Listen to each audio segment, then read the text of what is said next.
Welcome to the Seahawkers podcast from the Podium Edition. I'm your host, Brandon Schultz.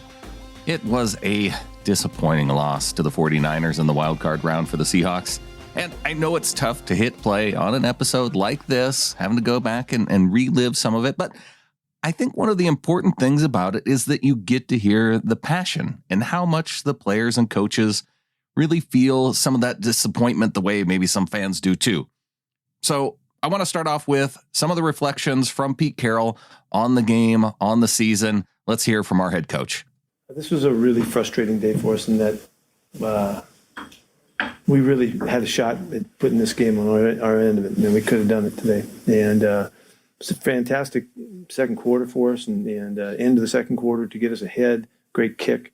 Down 10-0, on the road. They're going crazy and all that, and our guys just bounced right back into it, put us ahead by the time we were done at halftime. And we felt great about it. We felt like we had done some things we could fix, and we could play a better second half.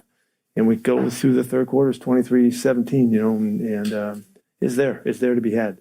And so they did some really good stuff.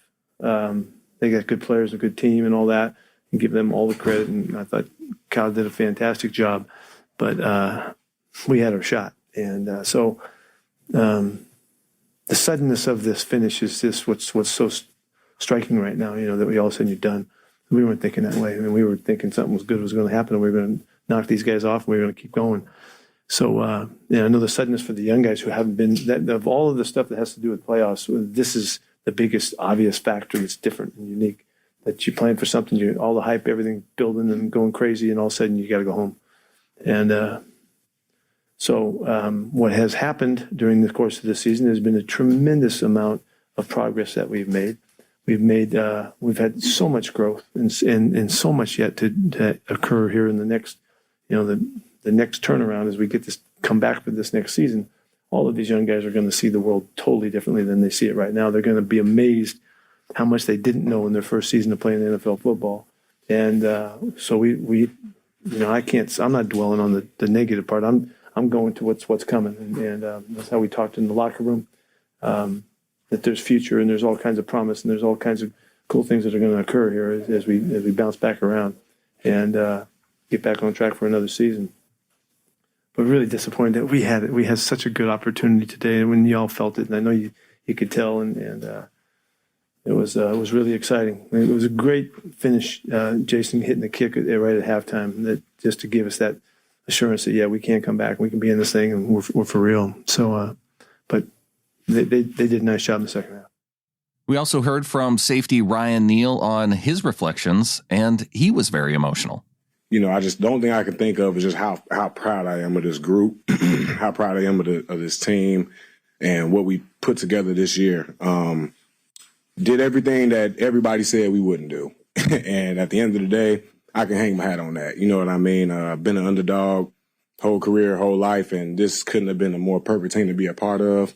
From top down, from vets to the young guys. I mean, just nothing but heart and desperation from this group. And out of the 4 years I've been here, this is probably the team that I love the most. You know what I mean? From every guy in that locker room, like I said, from the vets on down. So, it's a lot going through my head right now, but I can't do nothing but just look back on the year and be proud of what we put together. Because like I said, everybody wrote us off. Fans wrote us off. Our own fans wrote us off. The whole league wrote us off. And we did some things that no one thought we could do. And, I can hang my hat on that any day. So I'm just proud of this team. Quarterback Geno Smith, a rough end to a stellar season. He also spoke to the media about his general feelings on the overall season. A part of me wants to say, man, we came such a long way, overcame so many obstacles. Of course, the naysayers and whatnot, beat their expectations. But I don't think we, beat our own expectations. I think we've had far greater expectations for ourselves. And so, what I see for this team is a team with a bright future. A lot of young guys on this team got a lot of experience. First playoff games, my first playoff start. So we've got a long ways to go. I'm excited about the future. I know we can be a lot better, and it's just going to take a lot of commitment. And so, I'm in it for the long haul. I'm ready to go. Coach Carroll spoke about Smith at the podium and was asked if Geno will be the Seahawks quarterback in 2023. Oh, he's for real. Geno's the real deal, and he can do all of the things that a terrific quarterback does. His movement was probably more of a surprise than any, that he was so efficient with his movement. I mean, he could always throw it, but his ability to stay poised and calm throughout the season, throughout the year, with all of the hype and the buildup, he could have gone south 5 different times, and he didn't. He never wavered. His leadership was really stood out. His voice in the locker room, his voice with our players, he said the right stuff all year, right up till today. And, it's a great story. It's a great story for a lot of players and other sports, wherever you want to go. If you keep hanging in there and you believe in yourself and you don't let the messaging outside of you affect who you are and what you are, you'll find your best. And I think Geno's found his best, and he's ready to come back and go again. I thought he had just an unbelievably great season for us. Here was Geno's response when asked about his future. I want to finish my career in Seattle. I want to be here. The town, the city, the team, Coach Carroll, the organization, they all embraced me. I was a guy who probably could have been out of the league. They embraced me, and I want to repay them for that. Tyler Lockett was also asked if he wants Geno to come back the following year. Oh, yeah. I mean, of course we want Geno to come back. I think everybody in the building wants Geno to come back. Obviously, like Geno said, like the NFL is a business. And so they're all going to do what's best for each other. Very, very happy with how Geno played and everything that he's done throughout this year. Just amazing just to be able to have the opportunity and to have such an incredible season, a Pro Bowl year at that. And so very excited for him just for what the future holds. Like we were talking in there, me, DK, and Penny, and we were just saying like, how cool it was just to be able to see what we all accomplished in our first year, just being able to play with Geno for the first time. And, we learned a lot of new stuff. Like, we did a lot of new stuff, and it was very like interesting just to see how we continue to try to build the chemistry, continue to try to learn and grow. Cause like that stuff didn't happen overnight.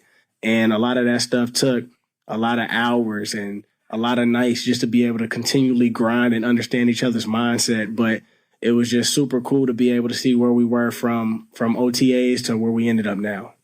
DK Metcalf got the same question. Yeah, I didn't even know he was a free agent. Yeah, he's going to be back, though. That's what I'm expecting. So hopefully he's back next season.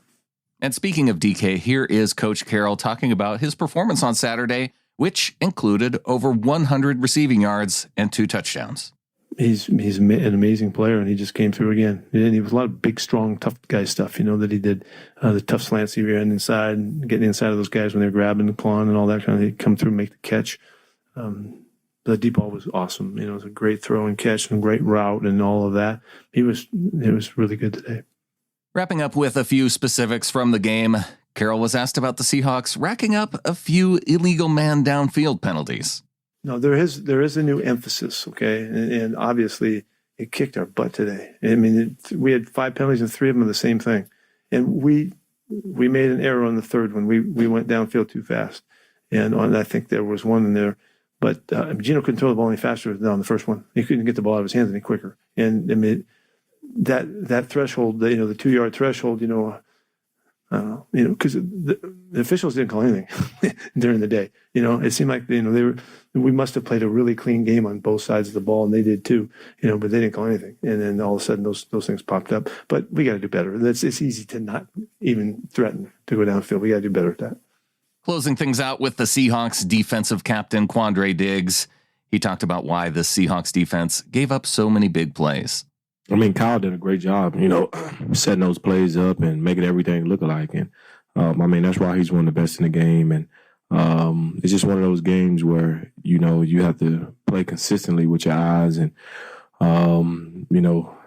Pete's, old thing of, do right longer. And we wasn't able to do that today. And, those guys made some big plays and, hats off to them.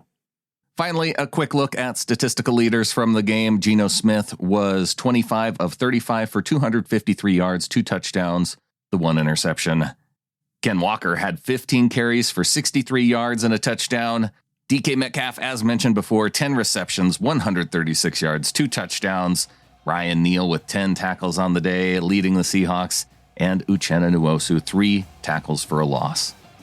And that is going to do it for today's show. Thanks to Wilson Kahn for helping to produce this episode. Follow him out on Twitter at Wilson_Kahn, CONN. And of course, tune back in later this week. Adam and I, we will be bringing you our thoughts on the game, our thoughts on the season. And so until then, go Hawks.